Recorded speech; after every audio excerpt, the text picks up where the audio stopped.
नमस्कार मित्रों, buzzing stocks पे आप सभी का बहुत बहुत स्वागत है। जैसा कि आप सबको याद होगा, 18 सितंबर के वीडियो में हमने डिस्कस किया था कि निफ्टी 17,800 के लेवल से नीचे आ सकता है और 17,300 पर सपोर्ट ले सकता है। और मंडे 20 सितंबर को कुछ इसी तरह का रिएक्शन मार्केट में हमें देखने को मिला।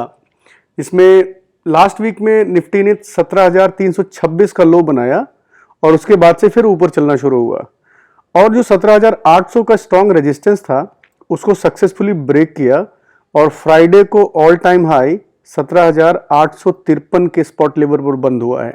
तो ऑलमोस्ट लास्ट वीक में 538 पॉइंट की तेजी हुई है। तो हर हफ्ते की तरह आज भी मैं दो स्टॉक्स लेकर आया हूं आपके लिए जिनमें ब्रेकआउट आया है। तो चलिए देखते हैं।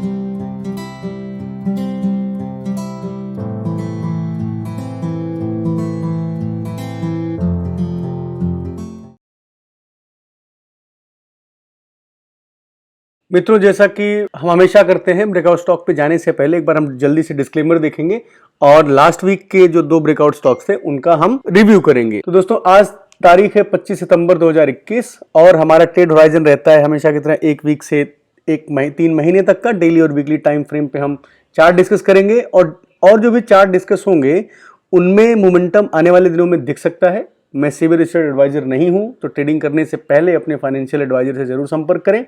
और जो भी स्टॉक यहाँ पे डिस्कस किए जाएंगे उनका पर्पस सिर्फ एजुकेशनल है और उसको बाइंग और सेलिंग रिकमेंडेशन न माना जाए। तो लास्ट वीक जो दो स्टॉक हमने डिस्कस किए थे ब्रेकआउट में पिछले 5 ट्रेडिंग सेशन में, उनमें फर्स्ट सोर्स सोल्यूशन था और जैसा कि मैं एक्सपेक्ट कर रहा था उस तरह का मूव दिखा नहीं और आया नहीं, क्योंकि सारा एक्शन था वो चला गया रियल एस्टेट की तरफ।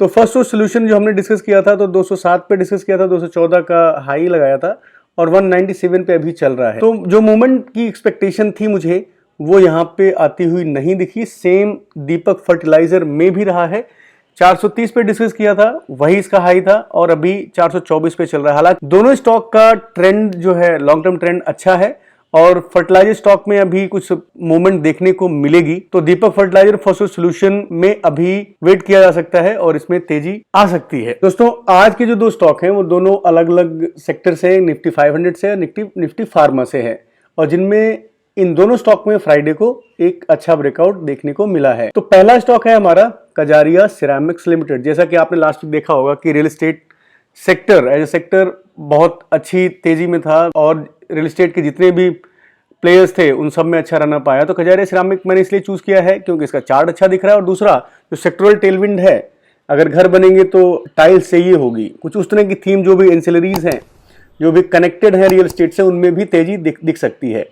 तो कजारिया सिरेमिक आपका फर्नीचर एंड होम फर्निशिंग, जैसे मैंने बताया, निफ्टी 500 से आती है और लगभग 19,771 करोड़ का मार्केट कैप है। करंट प्राइस चल रहा है 1,242 रुपए का और स्टॉक का पी है 52.3 टाइम्स और इंडस्ट्री पी है अराउंड 40। प्रमोटर होल्डिंग है 47.5%, प्लेस परसेंट 0 एंड 3 मंथ का परफॉर्मेंस अगर आप देखें कजारिया सिरेमिक का तो ऑलरेडी 25% बढ़ चुका है। और अगर हम Q4 का प्रॉफिट देखते हैं तो 127 करोड़ था और जून Q1 का 43 करोड़, जिसमें 66% रिडक्शन है। क्योंकि इसका रीजन ये भी हो सकता है कि पिछले 3-4 महीने में जो Q1 था वहां में ज्यादा कोरोना की वजह से कुछ एक्टिविटीज नहीं रही, घर वर नहीं बन रहे थे। तो अब मार्केट इसमें जो है एक तेजी एक्सपेक्ट कर रहा है, जो कि आप रियल एस्टेट सेक्टर में देख सकते हैं। दूसरा स्टॉक है हमारा JB chemical and pharma. JB chemical pharmaceutical से आता है और sectoral index Nifty pharma 14,187 crore का मार्केट कैप है। करंट प्राइस है 1,835 रुपए का। स्टॉक का पी है 31.7 and industry P is 29.5। Promoter holding is decent around 56%, place एक भी शेयर नहीं है और 3 मंथ का परफॉर्मेंस 16% रहा है। और Q4 का जो प्रॉफिट था 101 करोड़ था नेट प्रॉफिट और Q1 जून 2021 का प्रॉफिट है 119 करोड़। तो टोटल ग्रोथ हुई है लगभग 18%। तो ये जो दो हमारे स्टॉक हैं, कजारिया सिरेमिक्स और JB chemical and pharma, will go on the chart and discuss it. मित्रों, ये आपके सामने निफ्टी 50 इंडेक्स का चार्ट खुला हुआ है। सबसे पहले हम एक बार इंडेक्स का व्यू ले लेते हैं, यहाँ पे क्या हो रहा है, फिर हम आगे स्टॉक्स पे चलेंगे। तो निफ्टी 50 का डेली चार्ट आपके सामने है और अगर आप मेरे वीडियोस को अगर देख रहे होंगे तो आपको दिख रहा होगा कि लास्ट टाइम जो हमने ये सपोर्ट बनाया था और ये रेजिस्टेंस था, तो हमने लास्ट टाइम डिस्कशन इस कैंडल पे किया था 17,800 पे, जहां कैंडल रिजेक्ट हुई थी, और मंडे को जैसे हमने उम्मीद करी थी कि यहां से गिर के फिर 17,300 के आसपास का सपोर्ट लेगा। यहां पे 20 तारीख को जब मार्केट ओपन हुआ और उसके बाद निफ्टी में लगातार तेजी रही, और अगर आप देख सकते हैं 17,800 के लेवल को क्रॉस करके 17,853 पे बंद हुआ है, जो कि ऑल टाइम हाई है। तो करंट जो ओपन इंटरेस्ट का डेटा है उसको अगर मैं देखूं तो सपोर्ट निकल के आ रहा है 17,800 का, जहां पे 36 लाख पुट है टोटल और 8 लाख पुट ऐड हुई है फ्राइडे को। और रेजिस्टेंस की बात करें तो रेजिस्टेंस अभी 18,000 का दिख रहा है, जहां पे टोटल 53 कॉल्स राइट हुई हैं और 18 लाख ऐड करी गई हैं फ्राइडे को। तो ये जो ओपन इंटरेस्ट का डेटा है ये मंडे के व्यू के लिए है, मंडे कैसा रह सकता है। तो मंडे का जो रेंज निकल के आ रही है वो 18,000 ऊपर की तरफ, 17,800 नीचे की तरफ, as per the current open interest data. Because Monday को फिर नया ओपन इंटरेस्ट ऐड होता है, रिड्यूस होता है, वो मार्केट के मूड के मूवमेंट पे डिपेंड करेगा। So this data is valid till Monday.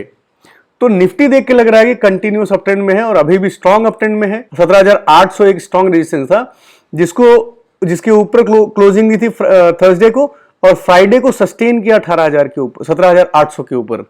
तो उम्मीद है कि यहां से थोड़ा और 18,000 तक की मूव मार्केट दे सकता है। हमारा स्टॉक का जा रहा है सिर्फ निफ्टी 500 से आता है, डेली चार्ट है, and this is again replica of the Nifty 50। अगर आप देखिए तो सेम एक ये रेंज थी 15,180 की, यहां से वापस आया, सपोर्ट लिया, उसके बाद ऊपर ब्रेकआउट देके वेट कर रहा है। तो अगर निफ्टी ऊपर जाता है तो सेम रेप्लिका चार्ट है इसका भी, निफ्टी 500 का भी, यहां पे भी तेजी की उम्मीद है। दूसरा सेक्टर है हमारा सीएनएक्स फार्मा, और फार्मा को अगर आप देखें तो यहां पे काफी साइडवेज मूवमेंट चल रही है, यहां पे कुछ भी ऐसा हो नहीं रहा है। अगर आप देखें तो 7-8% की रेंज है, एक बॉक्स जैसा अगर आप विजुअलाइज करें तो इस रेंज में ही है, और यहाँ पे काफी दिनों से 4-5 महीने से एक साइडवेज ट्रेंड देखने को मिल रहा है। या तो ये इसके ऊपर जाता है तब आपको तेजी दिखेगी, या इसके नीचे फिर मंदी दिखेगी। तो निफ्टी फार्मा एक साइडवेज टेरिटरी में है। दोस्तों ये हो गई इंडेक्स की बात और सेक्टर की बात। अब हम चलते हैं अपने स्टॉक पे। तो दोस्तों ये चार्ट है कजारिया सिरेमिक का वीकली चार्ट। जैसा कि हम देखते हैं, पहले वीकली देखते हैं फिर डेली चार्ट देखते हैं। तो वीकली चार्ट पे आपको दिख रहा होगा शानदार अपट्रेंड, और यहां से जब से चला है ये जुलाई के आसपास से, उसके बाद से यहां थोड़ा सा एक साइडवेज मूवमेंट था, कंसोलिडेशन था, उसके बाद से दोबारा से तेजी आई है यहाँ पे। तो वीकली चार्ट पे अगर हम वॉल्यूम देखते हैं, प्राइस एक्शन को देखते हैं, तो कजारिया सिरेमिक एक अच्छा कैंडिडेट है नेक्स्ट तेजी के लिए। और हम इसी स्टॉक को अगर डेली चार्ट पे देखते हैं तो आपको इंटरेस्टिंग चीज दिखेगी। इंटरेस्टिंग ये है कि स्टॉक यहां से तेजी लिया, नीचे आया, और जब नीचे प्राइस गिर रहा था लेकिन वॉल्यूम नहीं था, और जब ये ब्रेकआउट हुआ है पिछले पिवट पॉइंट का 1210 के आसपास का, यहां को इसको ब्रेक किया है, तो स्टॉक जाके ऊपर 1242 की क्लोजिंग दी है, जो कि एक स्ट्रॉन्ग क्लोजिंग है with supported with strong volume. तो अब क्या करना है कि मंडे को इसको दौड़ के यहां पे नहीं लेना है, we shall wait it to come down somewhere the perfect buying level जो 1210 का है। तो आप इसको मंडे ट्यूसडे देख सकते हैं आसपास। अगर ऊपर चला गया तो कोई बात नहीं, क्योंकि आप अगर यहां पे लेते हैं आपका स्टॉप लॉस बड़ा हो जाता है।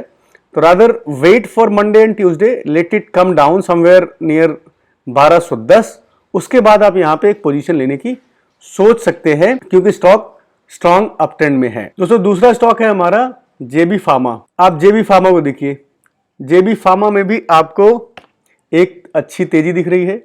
तेजी के बाद ये आपका प्रॉफिट बुकिंग फेज है, और यहां पे आपको राउंडिंग बॉटम पैटर्न दिख रहा है। दिस इज ये आसपास रेजिस्टेंस का लेवल है, लेकिन एक अच्छा करेक्शन होने के बाद यहां पे स्टॉक ने दोबारा से एक मूवमेंट ऊपर की तरफ दिखाई है। तो वीकली चार्ट पे भी JB chemical is looking great. Now let's look at JB chemical at the daily chart. अब आप देखिए इंटरेस्टिंग चीज यहां पे दिखेगी आपको, up trend, then you see the consolidation, किस तरह से कंसोलिडेशन हो रहा है। और यहां पे इस टाइम पे देखिए आप, तो again red volume you can see very minimal, और जब ऊपर जा रहा है तो आपको एक्यूमुलेशन के साइन वॉल्यूम में दिख रहे हैं।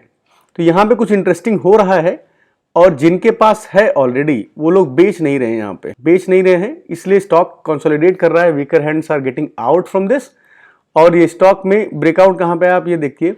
अगर मैं इस हाई को पकड़ता हूं, सी दिस, आपको यहां पे दिख रहा होगा स्टॉक कंसोलिडेशन के बाद, इस कंसोलिडेशन के बाद ये जो ड्रॉप था उसके बाद ये ड्रॉप आपको छोटा ड्रॉप दिखेगा यहाँ पे, और with strong supported volume JB chemical में एक ब्रेकआउट आया है। तो again the good buying level for this is 1800 के आसपास, बट स्टिल यहाँ पे एक पोजीशन बन सकती है नेक्स्ट वीक। तो ये दो स्टॉक हैं नेक्स्ट वीक के लिए जिनमें आपको एक मोमेंटम, एक तेजी दिख सकती है, वो है जेबी केमिकल एंड कजारिया सिरामिक। तो दोस्तों मैं उम्मीद करता हूं कि आपको मेरा प्रयास पसंद आया है। अगर हाँ तो लाइक करें और सब्सक्राइब करें। अगर आप मुझसे जुड़ना चाहते हैं तो वीडियो के डिस्क्रिप्शन बॉक्स में 2 टेलीग्राम के लिंक दिए गए हैं।